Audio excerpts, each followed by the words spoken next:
성경 캠프 나중에 광고 때 말씀을 드리겠지만 성경 통독 캠프를 저희가 지금 이제 곧 시작을 하게 되는데 그때 제가 그 주에 여러분께 기적적인 이야기를 더 말씀을 드리도록 하겠습니다. 기도로 준비해 주시기를 바랍니다. 하나님께서 손을 잡아달라 하나님께 최 집사님께서 그렇게 기도하셨다고 하는데 이미 여러 사람을 통해서 손을 잡아주신 거잖아요. 이 사람에게 위로의 말을 전하게 하시고 이 사람을 통해서 위로의 말을 전하게 하시고 그게 하나님이 하시는 일이요 하나님이 보내시는 천사들임을 믿으시기 바랍니다. 하나님은 너무나 여러 가지 방식으로 우리에게 말씀하시고 우리에게 가르쳐 주시고 우리를 터치하십니다. 우리의 영적인 민감함으로 그 하나님의 임재를 그 동행하심을 함께 계심을 우리가 깨닫고 발견하게 되는 영성이 저와 여러분에게 매일매일 새로워질 수 있기를 축복합니다. 자연도 지나가는 새도 하나님의 사랑을 우리에게 전합니다. 그러니까 여러분이 그 하나님의 임재와 동행을 늘 매 순간마다 그렇게 깨닫게 되고 찾게 되고 하나님과 교제하는 아름다운 신앙생활이 있게 되기를 축복합니다. 함께 인사 나눌까요? 하나님은 선하십니다. God is good all the time. 감사합니다. 하나님께서는 여러분을 너무나도 기뻐하십니다. 오늘도 믿음으로 돌파하시기를 주의 이름으로 축복합니다. 오늘 입다사사를 보려고 하는데요. 입다사사가 사사기 11장에서 12장까지 삼손 나오기 전까지 꽤 긴 장이에요. 그런데 입다가 그 긴 절수들 가운데 특별히 이 암몬 자손과 전쟁을 치룬 이야기는 짧고 도리어 전후에 엄청나게 긴 이야기들이 삽입되어 있어요. 그러면 도대체 입다사사를 통해서 우리는 무엇을 배워야 하는가? 분명히 성경의 저자가 되신 성령께서 우리에게 입다사사를 통해 가르쳐주고 싶은 주변적인 이야기가 있다는 거예요. 전쟁 그 자체가 중요한 게 아니라 전쟁 전후에 있는 맥락에서 하나님 우리에게 주시고자 하는 말씀이 있다는 겁니다. 그걸 발견하는 것이 입다사사의 이야기의 포인트가 되겠습니다. 사랑하는 성도 여러분, 우리 삶에 상처 없는 사람은 없을 거예요. 정도의 차이가 있을 뿐 누구나 그 마음속 깊게 크고 작은 상처와 아픔들을 가지고 살아갑니다. 어떤 분들은 그 상처를 이미 치유받은 분도 계실 것이고 또 어떤 분들은 그 상처를 깊이 껴안고 아직도 여전히 전전긍긍하면서 살아가시는 분도 있을 겁니다. 그래서 오늘 이 자리에 하나님 앞에 고쳐달라고 회복시켜달라고 기도하고 계실 거예요. 그런데 우리가 생각해 보아야 될 엄중한 사실 하나가 있습니다. 우리 안에 있는 마음의 상처, 그 아픔, 이것들이 하나님 앞에서 다루어지지 않으면, 하나님께서 만져주시지 않으면, 말씀의 터치와 성령의 임재를 경험하지 않고 그대로 방치해 두면 우리에게 치명적인 독이 되어서 많은 삶의 부작용과 문제를 일으킨다는 것입니다. 먼저는 우리의 건강에 문제가 발생합니다. 극심한 우울증, 그리고 거식증, 폭식증과 같은 식이장애를 가지고 오기도 하고 또 깊은 공황장애, 불안장애와 같은 정신건강의 문제를 일으키기도 합니다. 삶의 기쁨과 활력을 빼앗고 그래서 일상생활을 힘들게도 합니다. 직장생활을 힘들게도 합니다. 대인관계도 힘들어집니다. 사람들이 자꾸만 내 상처를 건드리기 때문에 그렇지요. 심각해 되면 대인기피증이 있기도 합니다. 더 나아가서 내가 사랑하는 배우자 그리고 내 자식들에게 상처의 유산을 물려주는 반복을 하게 됩니다. 화를 내고 짜증을 내고 냉담한 태도와 또 모르겠다 나는 모르겠다 방임하는 태도들을 보이게 됩니다. 거꾸로 과도하게 간섭하여 또 비판하기도 하고 되려 일관성이 없어서 규칙도 원칙도 집에 그와 같은 것이 없는 그런 가정을 그렇게 꾸려가기도 하죠. 상대방을 늘 탓하기도 하고 무시하기도 하고 비하 발언을 하기도 하고 창피를 주기도 합니다. 이 모든 것들은 사실은 내 안에 해결되지 않는 상처와 아픔 때문에 비롯되는 일들입니다. 치유받지 못한 상처, 적절하게 다루어지지 않은 그 상처는 하나님과의 관계에서도 문제를 일으킵니다. 마음의 상처는 욕망을 태우는 기름이 되어버립니다. 욕망을 채우기 위해서 하나님과 조건적인 관계를 거래하기 시작합니다. 그래서 우리의 본분인 하나님 사랑하기와 하나님 섬기고 경외하는 것을 잃어버리게 되죠. 오늘 우리가 잊게 될 입다가 바로 그와 같은 상처를 갖고 산 사사였습니다. 왜 그럴까요? 오늘 성경 11장 1절에 보니까 길르앗 사람 입다는 큰 용사였지만 기생이 길르앗에게서 낳은 아들이었다. 이렇게 시작합니다. 입다는 길르앗 성읍에서 사는 길르앗이라고 하는 사람에게서 낳은 아들인데 이 입다가 바로 기생에서 낳은 자식이었습니다. 오늘날로 말하면 서자가 되겠죠. 원치 않았던 출생도 서러웠는데 이복 형제들이 조금 자라기 시작하니까 이 입다를 미워하기 시작합니다. 구박하기 시작합니다. 천덕꿀이라고 늘 그렇게 이야기합니다. 그래서 그 이복 형제들이 입다를 쫓아내게 됩니다. 오늘 2절에 보니까 너는 우리 아버지의 집에서 기업을 잊지 못하리라 그렇게 말하면서 그 입다를 저주하면서 그를 쫓아내고 말았습니다. 아버지의 집에서 기업을 잊지 못할 자, 이 말의 뜻은 유산을 상속받지 못한다라고 하는 말도 되지만 사실은 그것보다 더 근본적인 큰 문제가 있습니다. 이 이스라엘 백성들은 12지파로 구성이 되어서 지파 공동체 단위로 살고 있었잖아요. 그런데 이 입다가 아버지 집에서 쫓겨나는 순간 그 지파 공동체에서 이제 더 이상 발붙여 살 수 없다는 것을 뜻하는 것이고, 쫓겨났으니까 그 지파 공동체를 벗어나야 하는데, 그렇다면 이는 이방인의 나그네의 삶을 살게 된다는 것을 의미하는 것이에요. 또 하나 더 심각한 것은, 기업이라고 하는 것은 하나님께서 주시는 축복이기 때문에 하나님과의 언약적인 관계, 하나님의 보호하심과 하나님의 안전케 하시고 안위하시는 그 은혜로부터 완전히 떨어져 버리는 끈떨어진 연과 같은 신세가 되어버린다. 이 말의 의미는 다시 말하면 사형 선고나 다름이 없었습니다. 오늘날처럼 이렇게 도시가 발달되어 있고 지파 공동체 개념이 아니다 보니 우리는 이 동네 떠나서 저 동네 가서 이사해서 살면 되지. 그런데 이 시대는 지파 단위로 살았단 말이에요. 그러니까 그 지파 소속에서 떨려났다고 하는 것은 이미 그 삶이, 존재 자체가 송두리째 다 뽑혀버리는 것이, 바로 그것이 그에게는 저주였고 그것이 그에게는 평생의 한이요 아픔이 되어버렸습니다. 입다는 가족들에게 버림을 받았고 고향에서 쫓겨나서 멀리 돛이라고 하는 땅에 가서 살게 됩니다. 그곳에서 건달패처럼 떠돌면서 용병으로 생계를 유지했던 잡류, 오늘 성경은 잡류 인생들과 함께 살았다 이렇게 기록해 두었어요. 버림받았다는 상처와 아픔에 치유되기는커녕 잊어버리기는커녕 자꾸만 더 깊어지기 시작합니다. 잡류들과 함께 힘을 키워가면 키워갈수록 내 안에 고향으로 돌아가고 싶은 열망이 더 강렬해졌습니다. 그러던 어느 날 그렇게 생활하고 있었던 입다에게 고향에서 장로들이 그를 찾아오게 됩니다. 고시대 장로는 우리 신홍균 장로님처럼 장로 제도의 장로가 아니라 엘더, 그러니까 나이가 연장자이신들, 그 성읍의 어른들인 것입니다. 그런데 그들이 입다를 찾아왔어요. 내용인즉슨 암몬 족속이 그들을 길앗 성읍을 공격하려고 준비하고 있다는 소식에 너무나도 다급한 나머지 고향에 살던 이 어른들이 그를 쫓아내었던 입다를 쫓아온 거예요. 찾아온 것이. 그래서 이렇게 이야기하는 거예요. 너희는 우리에게 군대 장군이 되어주라. 그리고 이 전쟁에서 암몬을 승리하고 무찌르고 승리하면 우리 길앗 성읍을 다스리는 지도자로 내가 너를 세워주리라.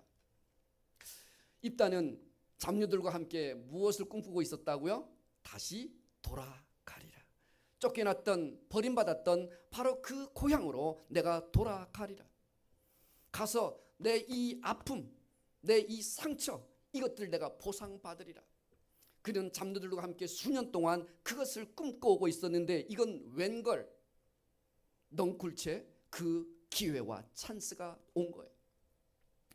그렇게 입다는 그 장로들의 제안에 덥석 오케이, 진정 내가 군대 장군이 되고 이 전쟁에서 승리하면 너희가 나를 그 지역의 지도자로 세우겠는가? 하나님 앞에 맹세하라. 이렇게 이야기하는 것이죠.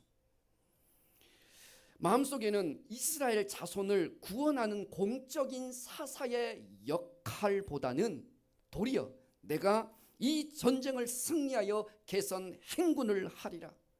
이복 형제들에게 보란듯이 개선 장군으로 내가 입성해서 이 억울함과 울분을 내가 갚고 말리라. 내 자존감을 다시 드러내어 하나님의 기업을 잇고 또 내 자식에게 그 기업을 이어줄 자가 되리라. 그에게 그 상처는 이렇게 개인적인 그 원망에 의한 욕망이 들끓고 있었습니다. 개인적인 아픔과 욕망이 공적인 사명에 깊이 스며들어 있다는 것을 이 고백을 통해서 알 수 있습니다. 그래서 그는 정말 약속을 받고 장로들과 함께 그 고향으로 돌아갑니다. 그리고 이제 암몬 족속과 함께 출전하기 위해서 출정 준비를 하고 있습니다.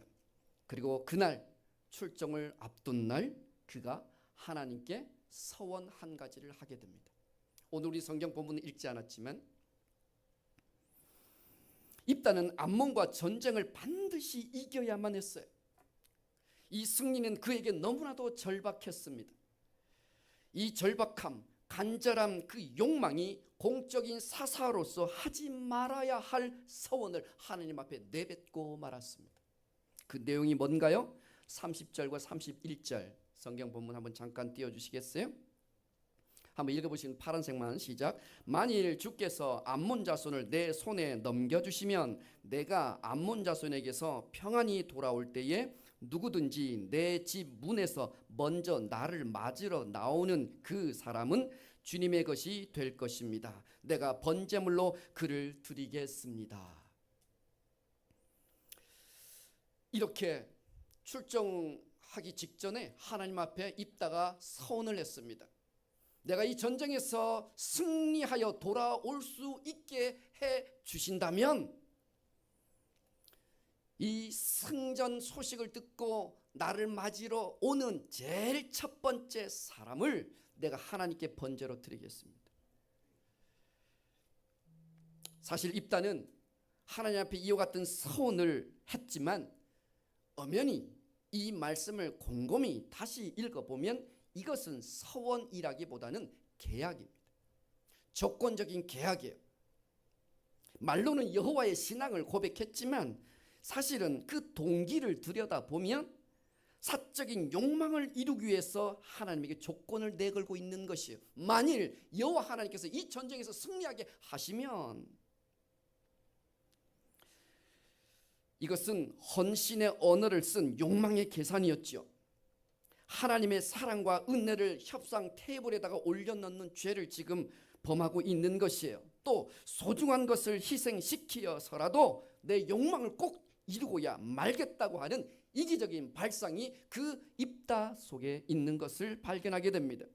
입다는 하나님과 인격적인 관계 또는 사랑하는 그런 관계가 아니라 계약 관계로 하나님을 만나고 있는 것이에요. 입다는 지금 마음의 상처와 욕망 때문에 하나님을 순수한 사랑과 신뢰의 대상으로가 아니라 자신의 목적을 이루기 위한 수단으로 지금 하나님을 만나고 있고 하나님을 대하고 있는 것입니다. 그런데 우리 하나님은 거래의 대상이 아니십니다. 우리 하나님은 이미 우리에게 제일 소중하고 좋은 것을 내어주신 분이세요. 입다의 그 뒤틀렸던 그 욕망의 대가가 무엇인지, 하나님과 딜하면서 거래관계와 조건을 내밀면서 보였던 그의 태도의 결말, 그 비참한 결말이 어떻게 성경에 기록되어 있는가 한번 볼 필요가 있죠. 그는 정말 꿈같은 그 일들이 그에게 일어났습니다. 암몬 족속을 향하여서 나아가서 정말로 큰 대승을 이룹니다. 전쟁에서 승리했습니다.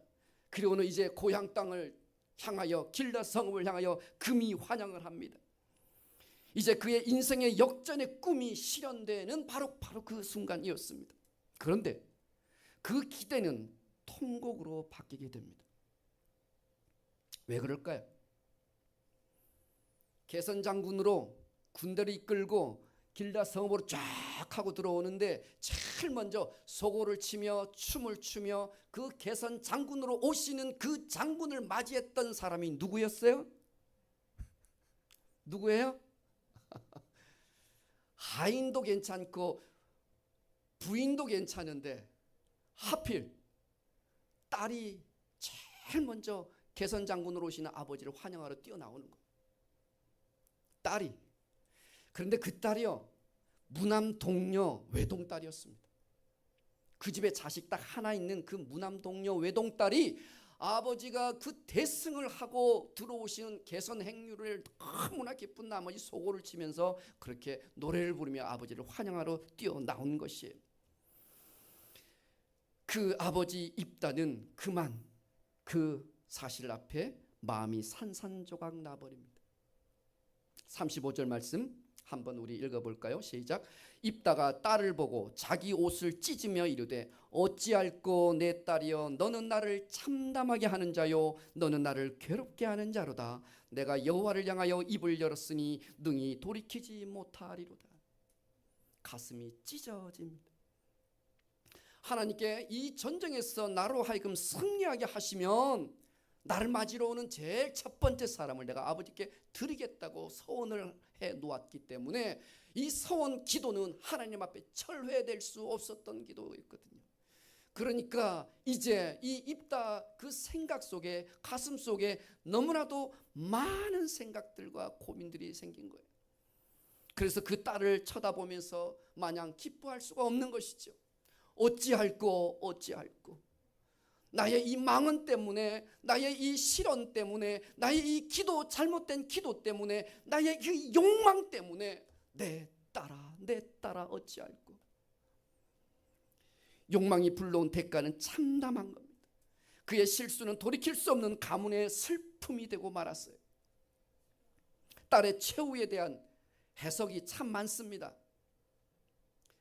저도 이 본문을 준비하면서 많은 주석서들을 보고 많은 참고 도서를 보면서 그냥 쫙 정리했어요. 이 이야기를 성경 본문을 찾아서 여러 번 공부를 하자면 1시간이 걸리는데 짧은 설교 시간에 다 할 수 없고 제가 정리된 내용으로만 말씀을 드립니다. 아버지가 왜 딸 앞에서 그렇게 울부짖고 참담해하면서 그렇게 울고 있는가? 그 딸은 알았어요. 아버지가 하나님 앞에 서원기도한 사실을, 그 내용을 알았어요. 그런데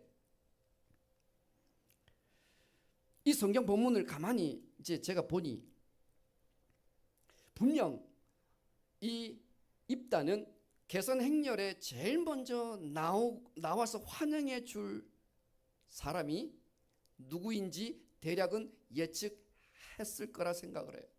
자기 집안에 있었던 사람이지 않겠어요? 자기가 일단 군대 장군으로 그 군인을 지휘하는 사령관으로 출정을 했기 때문에 동네 사람이기보다는 아마도 그의 가정에서 누군가, 그래서 아마도 부인이나 하인 정도로 생각을 했었던 것 같아요. 그런데 그 성경 본문을 가만히 읽어보니 이 맥락에서 가장 의미 있게 해석될 수 있는 것은 내가 하나님께 드려 번제물로 드리겠다고 하는 이 32절의 본문은 의역을 하는 것이 가장 타당한 이해에 합당한 것 같아요. 다시 말하면 입다의 딸은 사무엘처럼 평생 성소에 바쳐져서 하나님을 섬기는 사람으로 드려졌다. 많은 사람들은 초창기 이 성경 해석을 번제물로 드린다고 하니까 진짜 그의 딸을 희생 제물로 삼아 하나님께 인신 제사를 드린 것으로 해석을 해오긴 했었어요.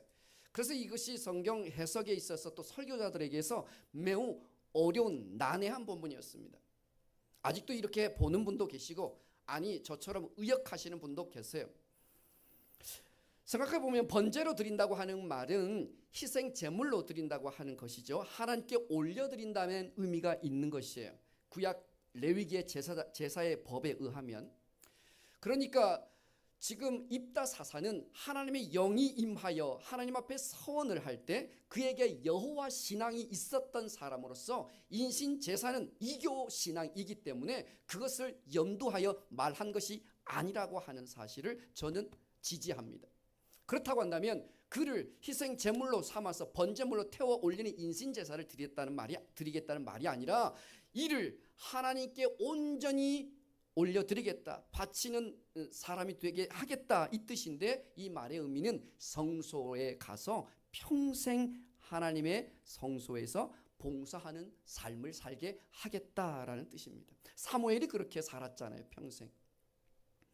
마치 궁녀가 궁궐에 한번 들어가면 죽기 전에는 못 나오는 것처럼 바로 그런 인생으로 하나님께 바쳐진 자, 드려진 자로 내가 하나님께 올려드리겠습니다. 이 표현을 번제물로 드리겠다, 이렇게 해석하는 것이 저는 가장 타당하다고 봐요.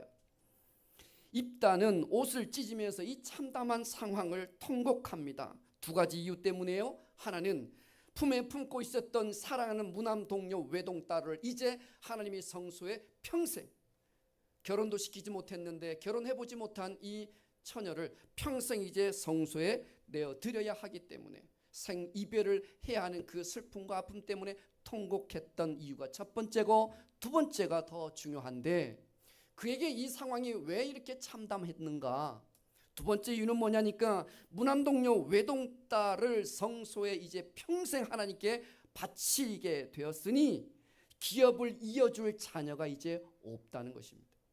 생각해 보세요. 입다는 평생 고향에서 또 쫓겨나고 가족들에게 버림받아 그 높당이라고 하는 곳에, 돕당이라는 곳에 이방인이 되어서 나그네로 평생 그렇게 살기는 했지만 그것이 슬픈 게 아니에요.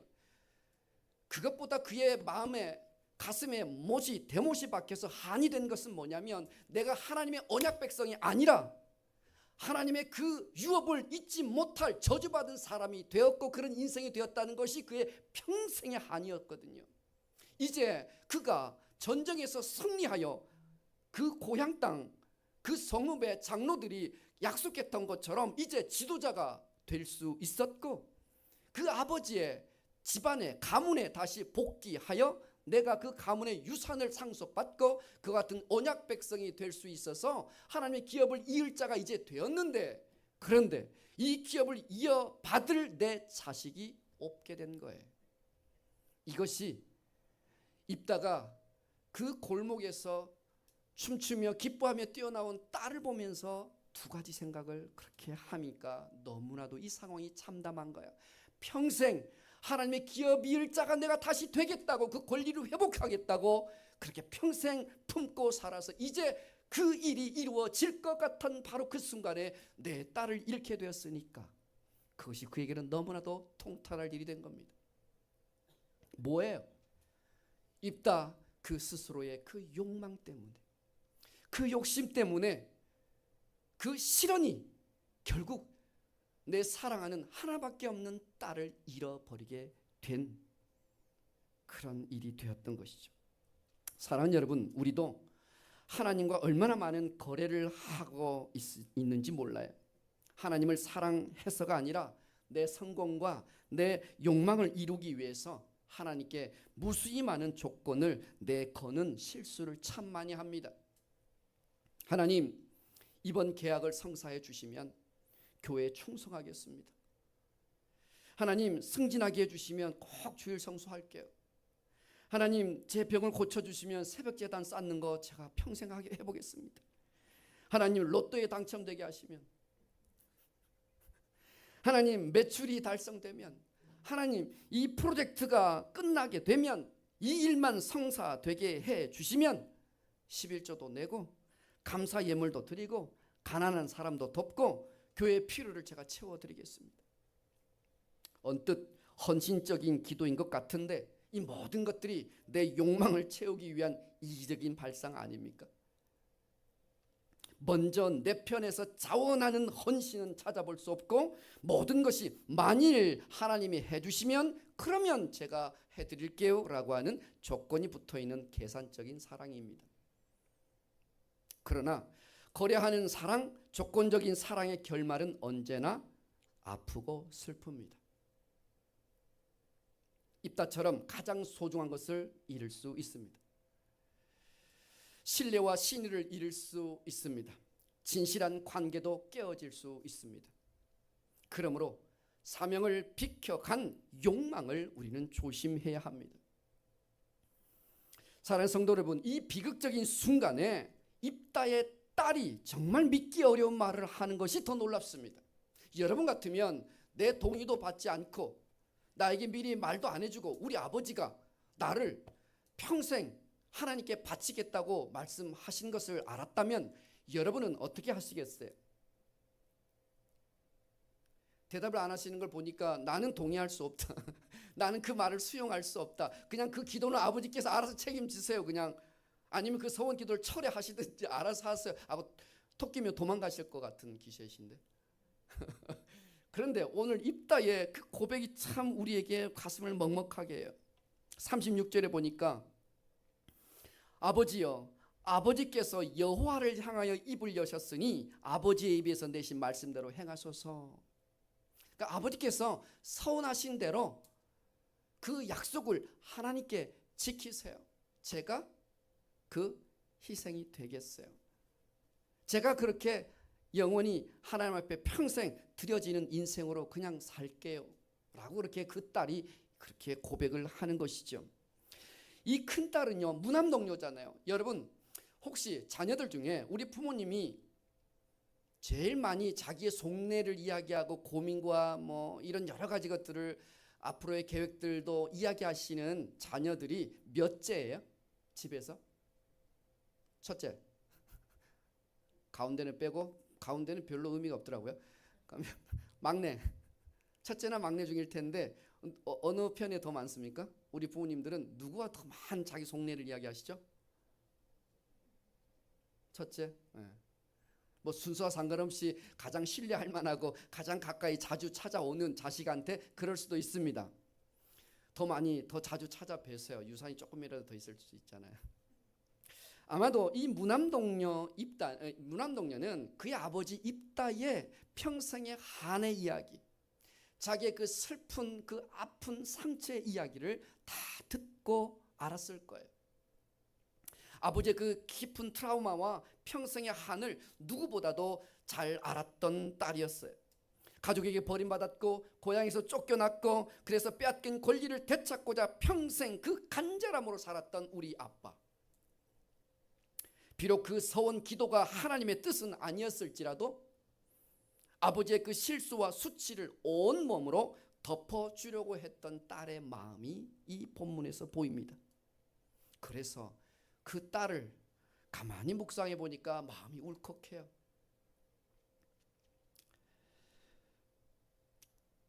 여기서 우리는 복음의 그림자를 보게 됩니다.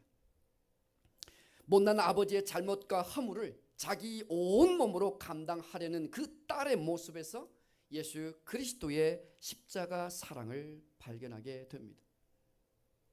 입다의 딸은 본질적으로 아버지의 그 잘못된 서원 기도 때문에 아버지의 그 그릇된 욕망 때문에 비자발적으로 자기가 희생된 것이기는 하지만 우리 예수님께서는 스스로 우리를 찾아오셨고 자발적으로 모든 하늘과 땅의 권세를 다 내려놓으시고 우리를 위하여 희생 제물이 되어 주셨다는 점에서 같지만 그 차원은 질적으로 하늘과 땅 차이입니다. 여전히 우리는 입다처럼 하나님 이렇게 해주시면 제가 이렇게 할게요 라는 말을 입에 달고 삽니다. 내 성공을 위해서, 인정받기 위해서, 깊은 불안을 덮기 위해서, 혹은 아직도 채워지지 않는 내면의 그 공허함을 메우기 위해서 끊임없이 하나님과 서원하고 그리고 거래하는 어리석음을 우리는 반복하며 신앙생활을 해가요. 근데요, 십자가는요, 예수님의 십자가는요, 그 십자가를 우리가 묵상하고 생각할 때마다 이와 같은 모든 거래가 영원히 종결되고 끝나는 자리가 예수님의 십자가인 줄 믿으시기 바랍니다.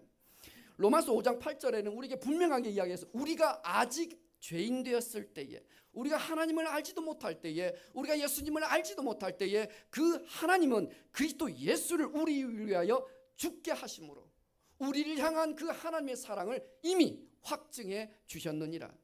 우리가 하나님의 사랑을 알지 못할 때에 그 하나님은 우리를 너무 사랑하셔서 예수님을 십자가에 못 박으시고 우리를 되사 오신 분이 하나님이시고, 그 하나님의 섭리와 뜻을 너무나도 잘 아시는 예수 그리스도께서는 자기의 모든 권세를 내려놓으시고 사람의 몸을 입고 참 사람으로 이 땅에 오셔서 십자가에 우리의 모든 죄를 다 대속해 주셨습니다. 먼저 전부를 우리에게 십자가에서 내어주셨어요. 인간의 조건이 영원히 무력화되는 자리, 주님께서 분명하게 십자가 위에서 말씀하십니다. 다 이루었다. 다 이루었다. 조금도 부족한 것이 없이, 조금도 모자람도 없이 우리의 모든 구속과 우리의 모든 연약함과 우리의 모든 질병을 다 짊어지고 가시면서 다 이루었다. 참 하나님으로 오신 그 그리스도께서 I finished, 다 이루었다. 그것이 바로 십자가예요. 그 십자가 앞에서 우리의 조건은 이제 무력화되고 우리의 조건적인 기도는 이제 멈춰야 해요. 그 사랑을 안다면 말이죠. 두 번째, 그 십자가는 우리의 상처와 아픔을 치유하는 자리예요. 베드로서 2장 24절에 그가 채찍에 맞음으로 우리가 나음을 입었다. 그가 채찍에 맞음으로 우리가 나음을 입었다. 입을 것이다. 아니에요. 입었다. 과거형으로 분명히 성경은 말씀하고 계세요. 주님께서는 마음에 새겨진 모든 상처, 버림받았다고 하는 그 거절감과 그 수치감과 또 인정받지 못한 슬픔과 실패와 좌절과 정죄감과 죄책감까지 모두 주님께서 채찍에 맞으시고 십자가의 모든 고통으로 담당하심으로 너희가 나음을 입었다. 모든 상처, 모든 아픔, 그 누구도 알지 못하는 눈물 나는 내 인생의 세월들과 질고의 그 내용들, 우리는 알 수 없으나 주님께서 그 모든 질고와 아픔과 질병들을 다 십자가를 짊어지시고 그 고통 가운데서 다 이루신 줄 믿으시기 바랍니다.